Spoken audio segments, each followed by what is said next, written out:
Hello, everyone, and welcome, whether you're back or it's your first time. Either way, I'm so glad that you're here. We've been doing a series about gifts, spiritually as well as recovery.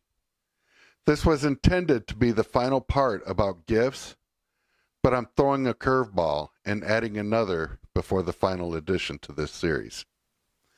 Now, since doing this series, I've tried to open my eyes and memories up a little further than usual to think and remember all those I've come across in my life that used their gifts well. I'm saying that, I mean both using and sharing. As a primary example, you're probably going to laugh, but one big one that quickly came to mind is my psychiatrist. The ones I saw previously, I feel were not listeners and were just pill pushers, triple booking patients for $1. My current psychiatrist doesn't, and was the first to show true gifts. He listened, was kind, and explained his thoughts so he could work out a plan, making me feel involved the whole time. He was the first to explain my issues. He also worked together to drop me down from 8 medications to just 2. I trust him and will do what he says I need to do because I see the many gifts he uses to help. Now, even my mother recognizes that. And I might get a ripping for this, but she's a tough one to please. Before I continue, I need to say that, like my mother, I'm very picky.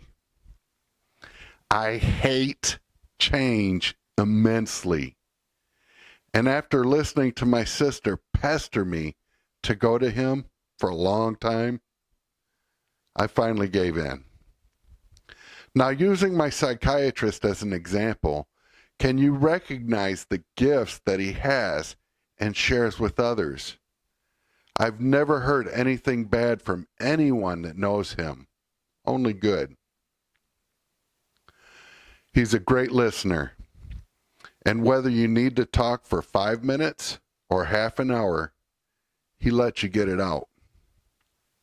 The second one, he is kind and understanding. Number 3 is he shares his knowledge so that you understand. And in sharing that knowledge, he formulates a plan through teamwork. Using teamwork gives each person involved a job to do in the treatment and keeping each involved accountable and valued. Now, don't get me wrong. I am bragging on him a little, and he deserves it. He has many gifts and was part of the solution that got me out of the darker part of my life.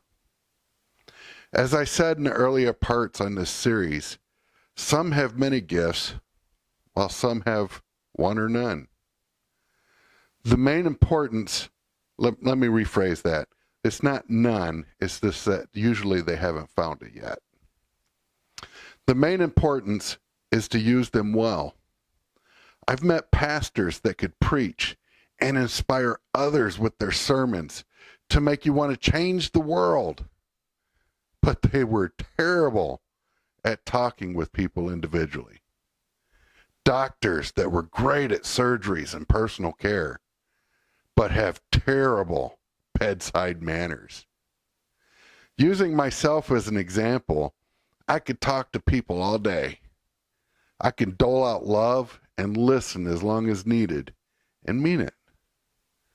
I love all kids, especially my grandkids, but don't ever ask me to teach a group of children. I know my limitations, and I'm not patient enough to do that. Hopefully I can get through this part. My little brother that just passed, I never paid attention to the gifts he had, as most of the time I had with him was during my bad times. I look back and see them more than ever now. When he was young, I didn't find him till he was 16, and he moved in with us when he was 17. I was 11 years older than him, and when he came to live with us, he saw my physical pain quickly. He always tried to push me and make sure I wasn't pushing myself too hard.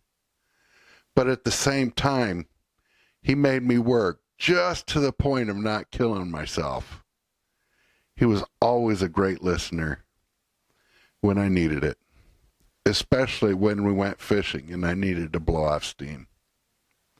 He was there for my children when I wasn't, and they love him so much.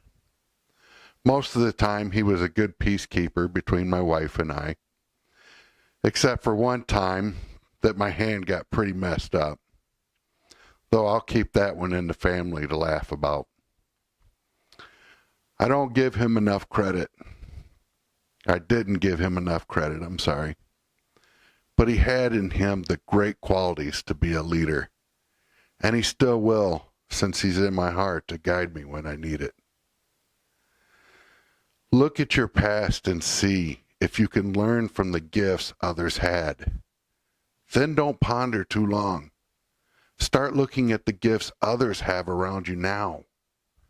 If you know your gifts and see someone struggling to find their own, then help. If not, I implore you to seek help either in church or a Christian recovery group.